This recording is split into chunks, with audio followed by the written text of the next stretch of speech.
My sister spray painted my entire house, but when I posted the footage online, my family's loyalty shattered overnight Reddit stories. One video exposed years of excuses, denial, and manufactured innocence. But the fallout that came after forced all of us, especially my sister, to face a truth we'd avoided for years. Hi, I'm Alex Carter, 28, and 3 weeks ago my sister spray painted my entire house like she was auditioning for a graffiti competition nobody asked her to enter. I'm talking neon pink swear words across the garage door, a crooked smiley face on my porch, and something on the siding that looked like a demon melting. And somehow, my dad's first reaction was, "Alex, don't make a big deal. Keep it within the family." Right. Because nothing says healthy family dynamic like covering up a felony before breakfast. Here's the deal. My sister, Jenna, 24, has been the family's disaster in residence since she was old enough to lie convincingly. And she's good at it. For years, she's crashed cars that weren't hers, borrowed credit cards, ruined relationships, and weaponized tears like she owned the patent. Dad defended her every step of the way. She's young. She's emotional. She didn't mean it. She's just going through a phase. That phase began when she was 14 and is now old enough to rent a car. Me?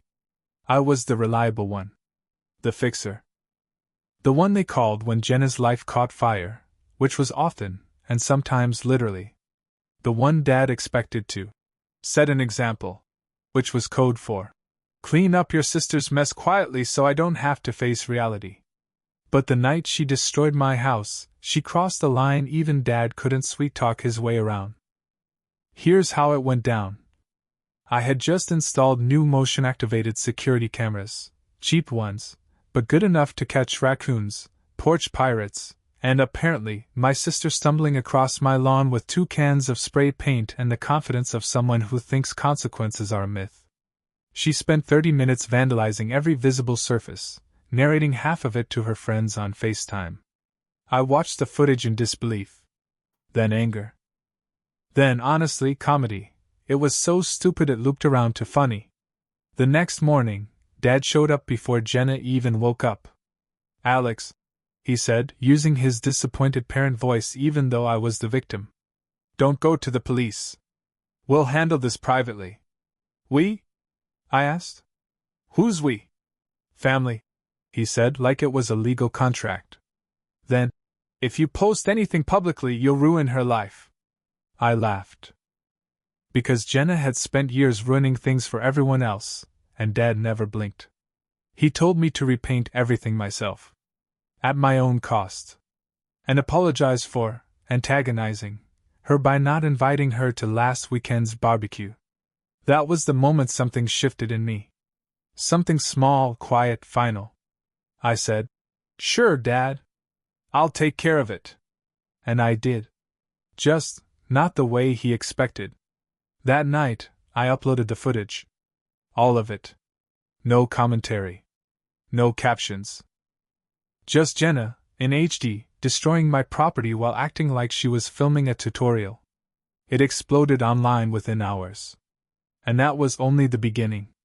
The video didn't just go viral. It detonated. I woke up to a phone vibrating so hard it fell off my nightstand. Notifications everywhere. Messages from coworkers, old classmates, strangers, and at least 3 people trying to sell me branded merch with Jenna's deranged porch smiley printed on it. Meanwhile, Jenna didn't know a thing yet. She was still asleep in her apartment across town, living in blissful ignorance with her emotional support chaos gremlin energy.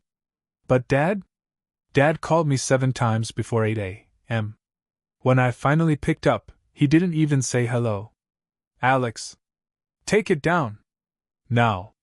His voice had that brittle edge he got whenever Jenna messed up, and somehow I had to fix it. "She's being humiliated," he said. "I posted a video of what she literally did," I replied. "If that's humiliating, that's on her." Dad inhaled sharply. That famous disappointed sigh. The version he usually reserved for broken curfews or report cards under AB+. "You're making this worse," he said. "You're punishing her." Dad, she spray painted a swear word the size of a refrigerator on my garage. Because she was upset. About what? He didn't have an answer. He never did. He just defaulted to his favorite line. You should have handled this privately. Within the family? Not turned her into a spectacle. Right on cue, Jenna called. I let it ring out. Then she texted. Alex, WTF, delete that right now. You're such a psycho. I'm calling Dad. As if he wasn't already frothing into his phone. By noon, the internet had done what the internet does best, sleuthed. Someone found her socials, her TikTok, her Etsy shop, where she sold art, which suddenly made way too much sense. Comments flooded every platform. People recognized her from other viral mishaps she'd been involved in, parking lot screaming matches, shoplifting accusations where she cried her way out, arguments with waiters she filmed like she was the hero. Turns out this wasn't her first public disaster. Just the first one with undeniable evidence. By evening, Dad showed up at my house. No knocking. He stomped in like he owned the place, even though the garage still had streaks of neon pink that made it look like a crime scene from a bad sci-fi movie. Alex, he said. This ends tonight. You're taking that video down. No, I said, standing my ground. She's not getting away with it this time. Dad's face twisted, not angry, offended. Like I'd betrayed some sacred family oath I never signed. You think humiliating your sister publicly helps anything? You think this makes you look good? Oh, I'm not trying to look good, I said. I'm trying to make her finally deal with what she's been doing for years. Dad jabbed a finger at me. No. You're jealous. You always have been. Jenna is sensitive and misunderstood. You know that. I laughed so hard it startled him. Sensitive? She vandalized my house because I didn't invite her to a barbecue. That hit him like a foreign language, one he refused to learn. Then Jenna arrived. Mascara smudged. Face blotchy. Furious and terrified at the same time. How could you do this to me? She screamed before she even hit the driveway. I stepped outside. Hands in my pockets. Calm as the eye of a storm. Jenna, I said, I didn't do anything to you. I just showed people what you did. Her jaw trembled. She switched strategies instantly. Tears. Loud ones. Dramatic enough to shake windows. Dad puffed his chest. She's apologizing. He lied for her. Isn't that enough? But Jenna wasn't apologizing. She was shouting about how I ruined her life. How people were being mean. How this will haunt me forever. Not a single word about the damage to my house. Or the cost. Or responsibility. Or accountability. And in that moment, watching them both stand on my driveway, united in entitlement, I realized something I should have understood years ago.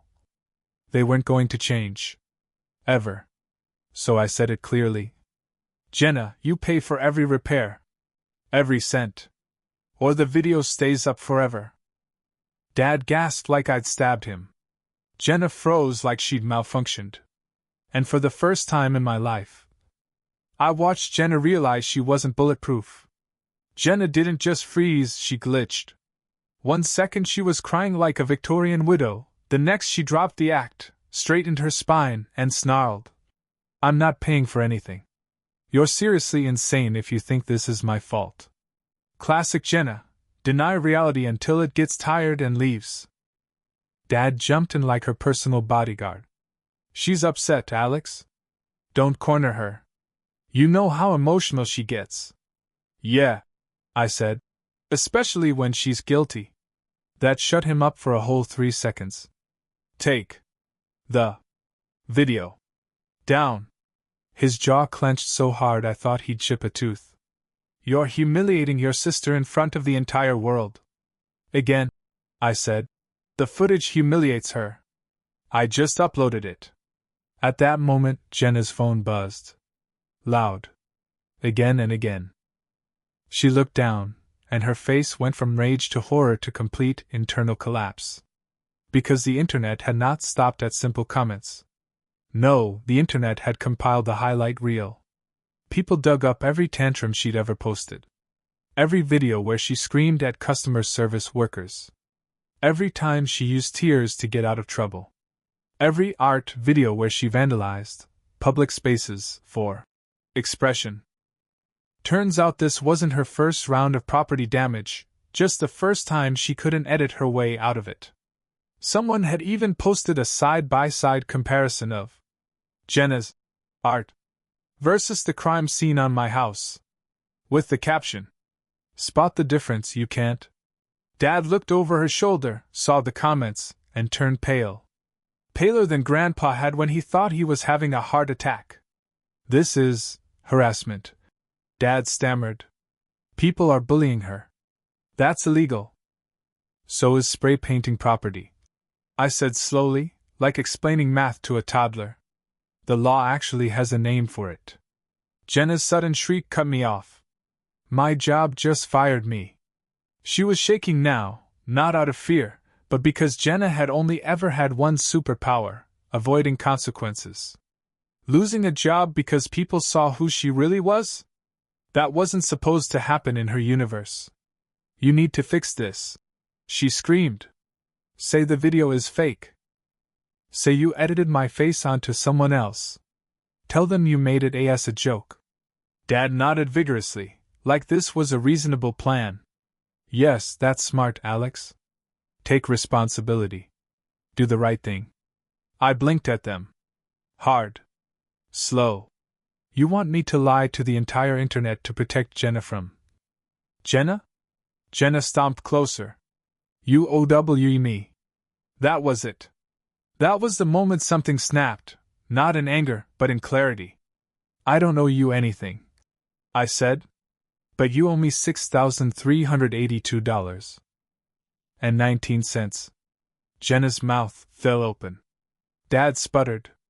I pulled out the printed estimate from the contractor and handed it to Jenna like a subpoena.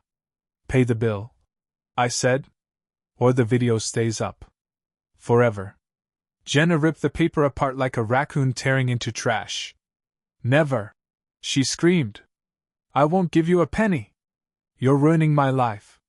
I shrugged. "I didn't ruin your life, Jenna. I just stopped covering up for you." For once, Dad had no script. No lecture ready. Just stunned silence. Because he could see it now, really see it. Not Jenna the golden child. Not Jenna the misunderstood artist. Jenna the problem. And she knew he saw it. She backed away, panic blooming across her face, and screamed the one sentence she'd always weaponized to get out of trouble. "I'm telling Mom!" Except this time? Even Mom didn't save her. Because that night was the first night in 24 years where nobody rushed in to fix her mess. And the fallout that came after? No one, especially Jenna, was prepared for it. Jenna went nuclear. By the next morning, she'd contacted everyone: Mom, cousins, her ex-boyfriends, old teachers, a childhood friend she hadn't spoken to since 9th grade, trying to rally support like she was forming an army to overthrow a dictator. But here's the thing about going viral for the wrong reason. People see the truth you spent years hiding. And Jenna's truth was suddenly in 1080p. Mom called first, voice breaking like she was trying out for a telenovela. "Alex! Why would you expose your sister? She's humiliated. She's crying herself sick." "She can cry," I said. "She can also pay the bill. She can't afford this." "She couldn't afford the spray paint either," I said. "Yet she made it work." Mom gasped like I'd slapped her. "You always hated her." "No. I didn't hate her. I hated being forced to pretend she wasn't hurting people." But there was no point explaining that to a woman who thought consequences were some kind of allergy Jenna had. By noon, the extended family chat was a war zone. Aunts saying, "Boys should protect their sisters." Uncles asking, "Why you'd embarrass your own blood." Cousins whispering privately that Jenna deserved a lot worse, but they never admit it publicly or Grandma would glare them into dust. Dad tried mediating in all caps. Everyone needs to calm down. Which, ironically, only made things worse. Meanwhile, Jenna tried a new tactic. Sympathy posts. She wrote a dramatic caption on Instagram over a photo of herself crying in her bedroom. My brother is destroying my life. I made one mistake. Please send love. But comments didn't go how she expected. Someone wrote, You didn't make a mistake. You made art on his house. Another, Girl, you tagged your friend in the video. We all saw you bragging. Another, Pay the man. Jenna deleted the post within minutes. Then she tried TikTok. Then deleted that too. Then she emailed my boss. Yes. She tried to get me fired. She sent a long message claiming I manipulated and harassed her and doctored footage to ruin her career. But my boss already knew. Half the office had seen the video by lunch day one. One coworker even made popcorn and projected it onto a wall during break. My boss called me laughing. Don't worry, Alex. Honestly, she's a menace. By the end of the week, Jenna had lost her job, a brand partnership, 3 friends, her art influencer reputation, and the ability to walk into a Home Depot without people pointing.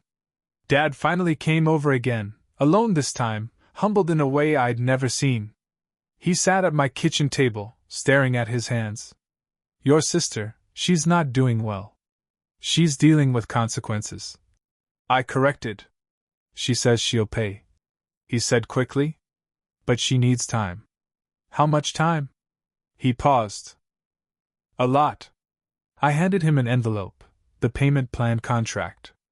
Clear. Simple. No loopholes. He blinked at it. You're serious about this? Very. This is cold, Alex? No, Dad. This is accountability. You should try it sometime. He flinched, but he didn't argue.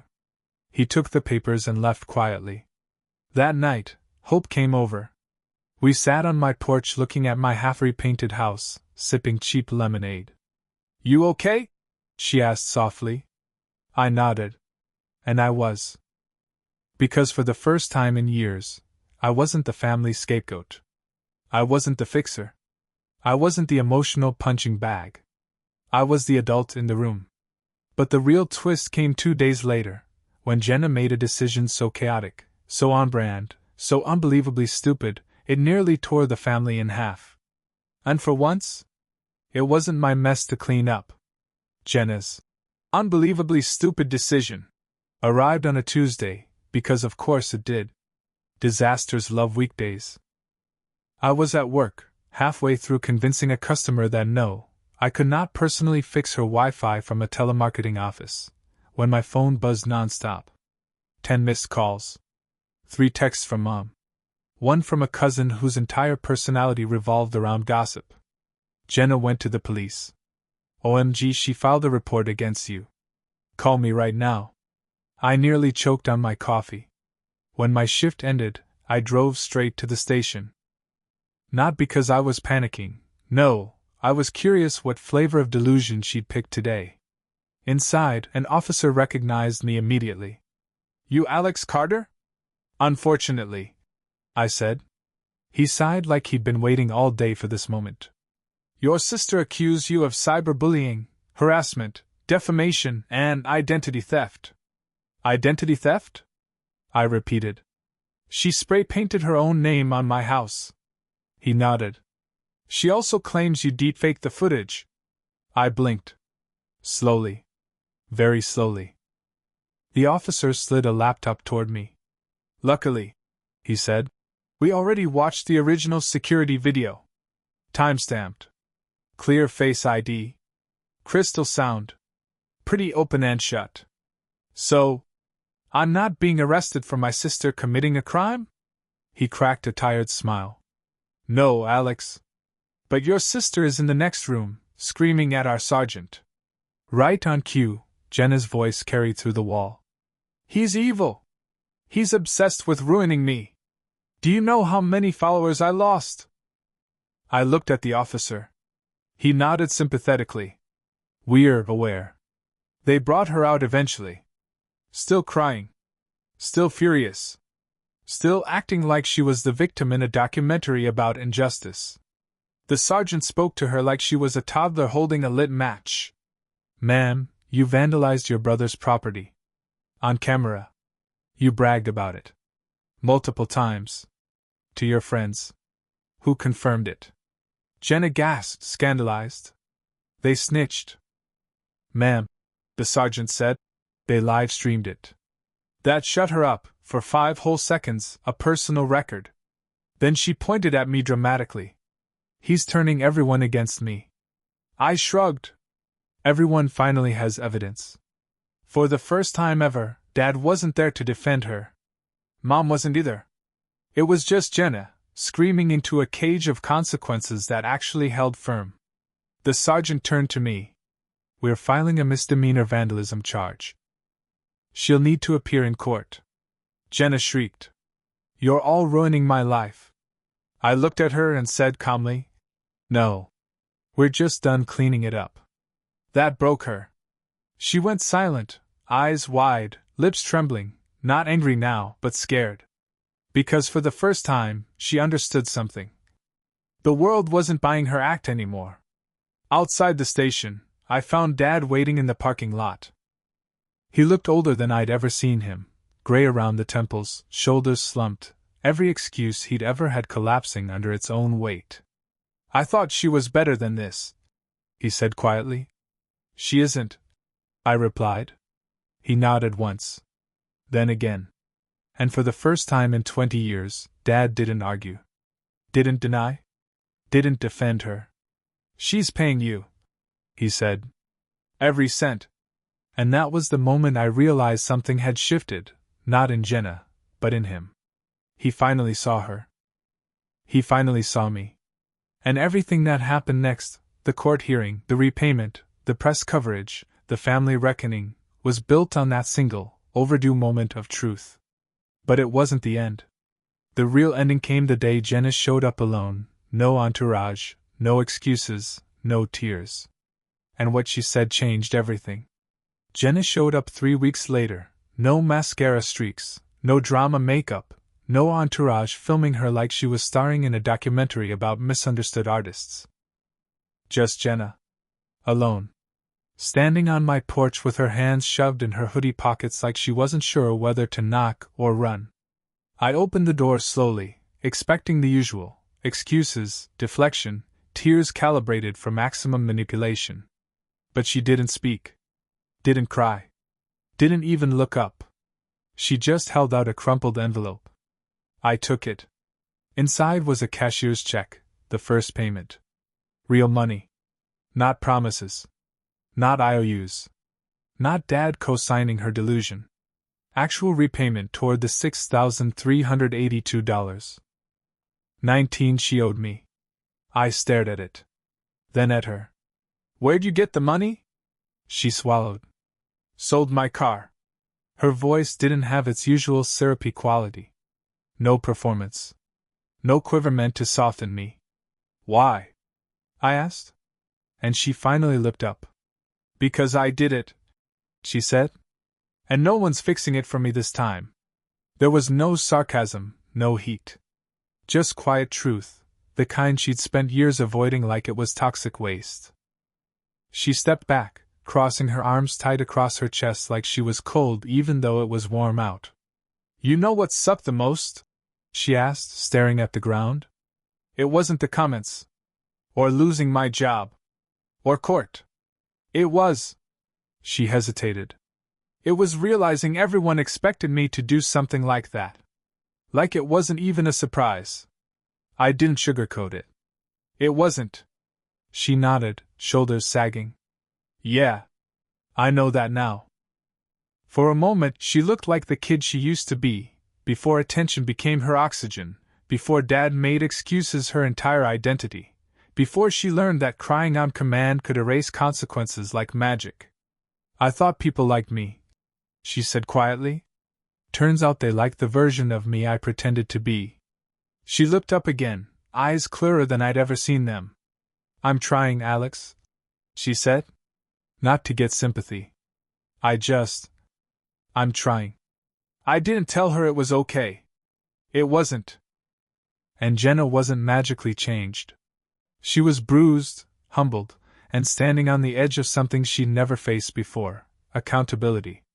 But she was trying. For real. Maybe for the first time. You still owe the rest, I said. She gave a weak snort, almost a laugh. I figured. She started down the steps, then paused. I'm not asking you to forgive me, she said. But I want to fix what I can. Then she walked to an Uber. No dramatic exit. No door slam.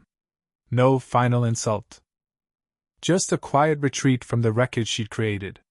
Inside, Hope squeezed my hand. You okay? Yeah, I said. And I was. Not because Jenna had changed overnight, but because for once, the story wasn't looping. The cycle had broken. Dad called later, voice tired but soft. She told me what she did, he said. All of it. A pause. She's facing it, Alex. Maybe we all are. Maybe. But the real closure came months later, when the last payment arrived, and the person Jenna became surprised everyone, including me. By fall, life had steadied into something almost unfamiliar, quiet. No daily emergencies. No screaming matches. No surprise phone calls where Dad tried to negotiate moral loopholes on Jenna's behalf. Just work, the farm, hope, and a slow, steady rebuilding of the house that Jenna had turned into her personal canvas. Every few weeks, another envelope arrived. Sometimes a cashier's check. Sometimes cash. Once, hilariously, a money order she'd filled out wrong and had to resend. But she paid. Every time. No stalling. No theatrics. Meanwhile, Jenna kept a low profile, shockingly low. She shut down her art pages. Deleted the lifestyle, Instagram where she mainly documented expensive lattes and chaos. Got a retail job. A real one. Where she had to clock in and wear a name tag and deal with customers who weren't obligated to love her. Dad updated me periodically, almost like he wasn't sure how to operate in a family where honesty existed. She's maturing, he'd say, as if the word was foreign on his tongue. Mom stayed quieter than usual.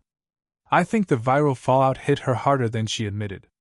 Parenting strategies built entirely on denial tend to implode spectacularly when faced with the internet. Then, in early December, Jenna asked to meet.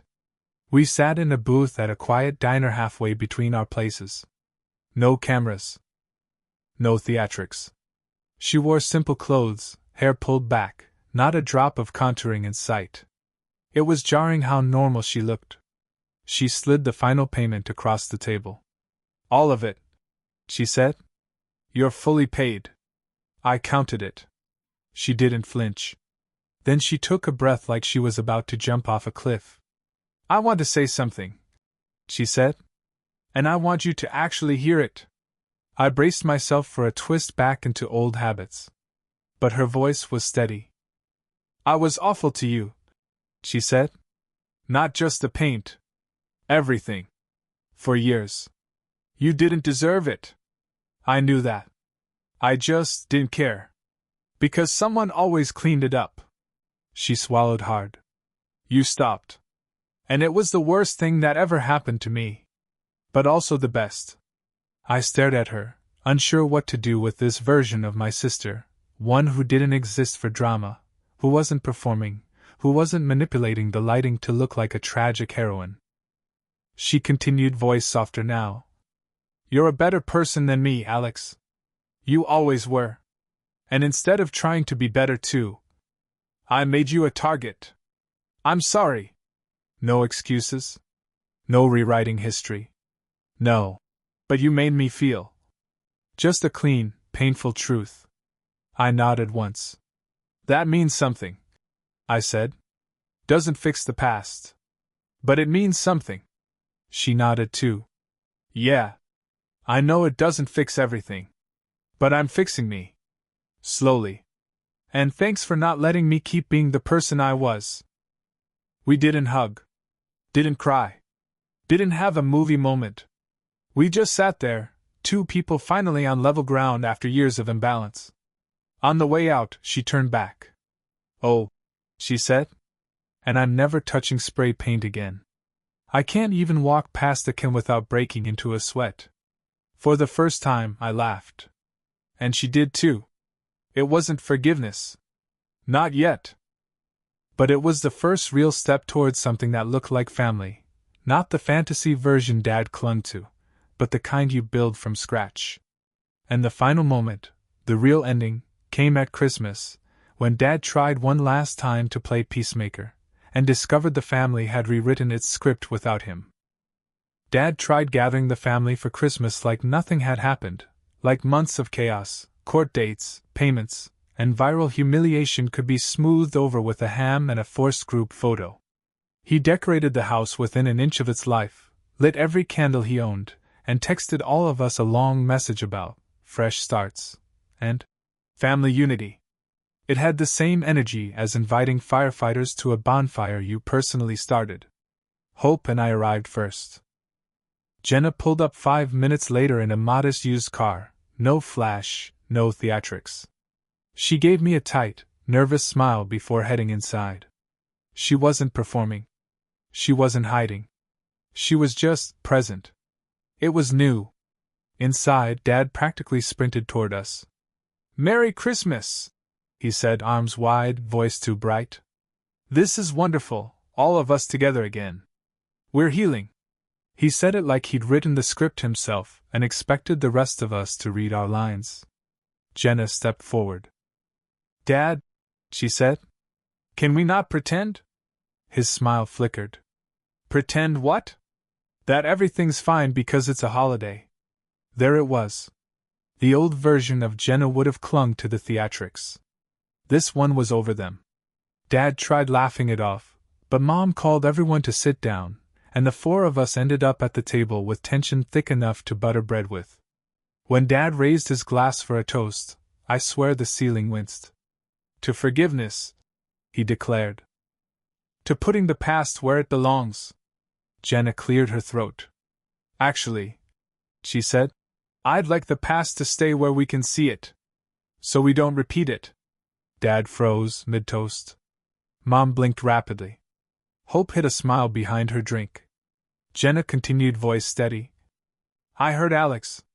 I heard a lot of people. And I'm not pretending that a holiday magically fixes that. I'm working on myself. But I don't want us pretending everything's perfect because it looks nicer." Dad tried for his firm tone. "Sweetheart, this isn't the time." "It's exactly the time," she said. And then, unexpectedly, she looked at me. "Alex, thank you for making me face things I should have faced years ago." Mom's fork clinked onto her plate. Dad stared like someone had unplugged him. I nodded once. "You did the work. Not me." Jenna sucked in a shaky breath, but she didn't cry. Not performatively. Not manipulatively. Just a normal human bracing against vulnerability.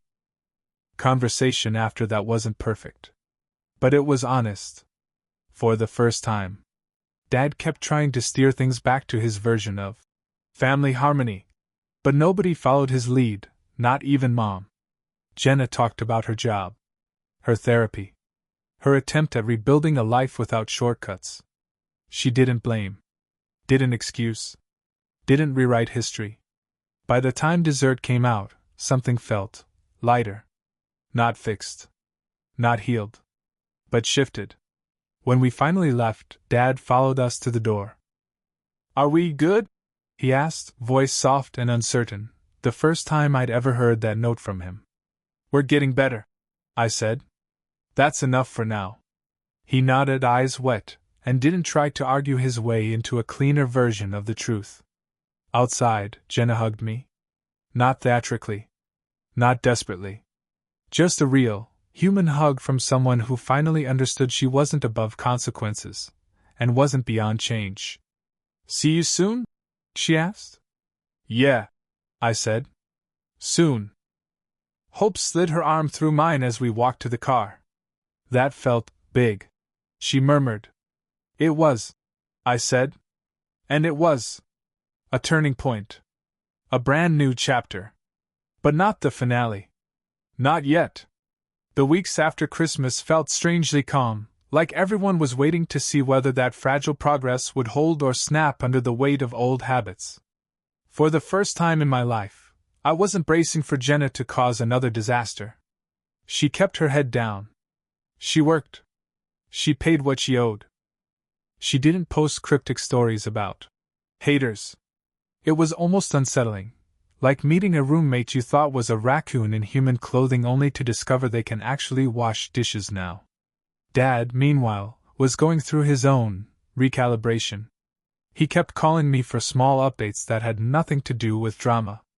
How's work? Need help with anything? Want to get lunch sometime? It was like he'd been a hologram for 20 years and had only recently realized being a real father required actual effort. I didn't always say yes. But I didn't shut him out either. Progress didn't have to be all or nothing. Then, one afternoon, Jenna invited me and Hope to her apartment. I half expected her place to look like a shrine to impulsive decisions, but it was shockingly neat: warm lights, second-hand furniture, thrifted art, not a single spray paint can in sight. She made tea. Real tea. From a kettle. Not from one of those powdered mixes she used to call wellness drinks. I'm learning to do things the slow way, she said, handing me a mug. Turns out life is quieter when you're not sprinting from one disaster to the next. We talked for an hour. About her job. Her therapy. How she realized most of her friendships were built on chaos, not connection. She even apologized for emailing my boss, something I'd nearly forgotten in the sea of catastrophes. I don't expect you to fully trust me, she said. I just want to be someone you could trust someday. Hope squeezed her hand. That's a good place to start. On the drive home, Hope looked at me with that quiet, knowing smile of hers. You're allowed to be proud of her, she said. I am, I replied. I just don't want to skip the part where we remember how bad it was. You're not skipping it, she said. You're just not living there anymore. She was right. The past was still part of the story, but it wasn't dictating the next chapters.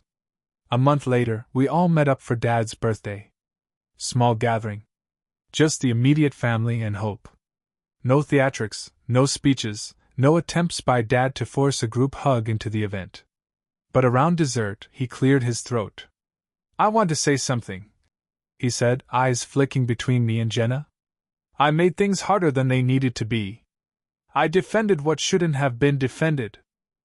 And I ignored what I should have faced. I can't change the past. But I can be better now. It wasn't perfect. It wasn't polished. But it was genuine. And for Dad, genuine was groundbreaking. Jenna nudged me under the table. Look at us, she whispered. Almost a functional family. Let's not get ahead of ourselves, I whispered back. She laughed, a real one this time. When the night ended and we stepped outside, Dad wrapped his coat tighter and said quietly, Thanks for giving us another chance, Alex. I took a breath, letting the cold air settle into my lungs. We're all learning, I said. I'm not expecting perfection. Good, Dad said. Because I'm definitely not starting with that. We shared a tired, awkward, sincere laugh, the kind that comes from people trying again, not pretending. Hope slipped her hand into mine.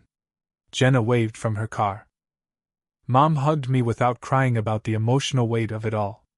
And for the first time in years, the night didn't feel like a fragile truce. It felt like a beginning. Not a finale. Not a perfect picture. But a future we were finally building, slowly, responsibly, and together. Spring settled in before any of us realized how much had changed. The cold had faded, the days stretched longer, and somewhere in that quiet shift, the rhythm of our family stabilized into something that didn't feel like borrowed peace. Work was steady. The farm was steady. Hope and I were steady. And shock of shocks, Jenna was steady too. She wasn't perfect. She still had moments of impulse, still talked too loudly when excited, still got overwhelmed and called me at odd hours just to say, I don't know how to do taxes, please help before I cry. But it wasn't chaos anymore. It was growth, messy, real, honest growth. One Saturday, Dad invited the three of us over for a cookout. I expected weirdness, tension, some new attempt at a forced reunion performance. But instead, Dad was at the grill wearing an apron that said, King of the Coals, squinting at the propane tank like it was an ancient curse. Mom was arranging chairs. Jenna was setting the table, humming to herself. It felt normal. Suspiciously normal. Like walking on a trampoline and realizing it's actually solid ground. Over lunch, Dad cleared his throat, his classic move before a speech. But this time, he didn't launch into a lecture.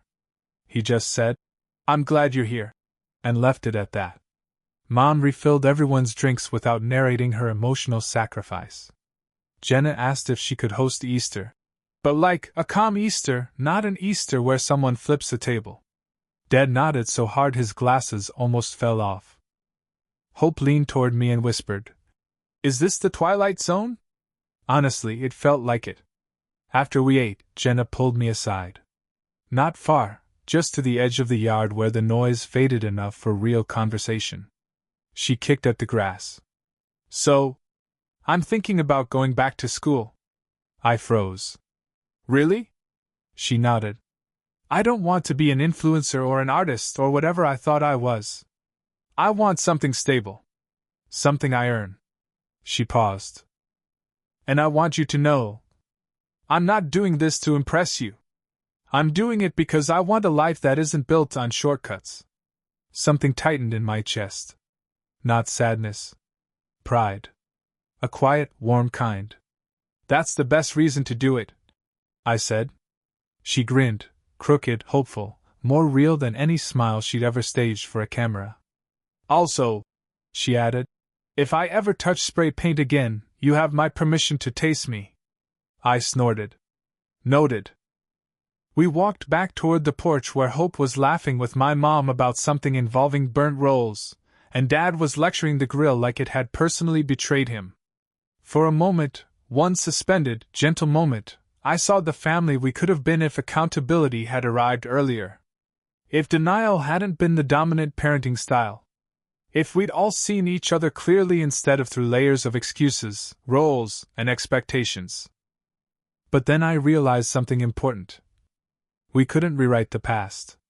We could only build differently now. As we all sat together under the slow-setting sun, listening to Dad threaten the grill and Mom scold him affectionately, Jenna nudged me with her shoulder. Hey, she said quietly. Thanks for not giving up on me. I turned to her. I didn't fix you, I said. I just stopped protecting you from yourself. She nodded. That was the best thing you ever did. And for the first time, it didn't feel like a bittersweet truth. It felt like a foundation. A beginning. The story wasn't done, but it wasn't crashing anymore. It was becoming something worth living page by page. By summer, our family felt rebuilt, not perfect, just honest. Jenna finished her payments, got into a night program, and showed up one evening with news: she'd been promoted at work. Dad grilled burgers without lecturing anyone. Mom actually laughed. As we all sat on the porch, Jenna nudged me and said, Thanks for giving me space to grow. For once, I believed her. And for the first time, it felt like we were finally a real family.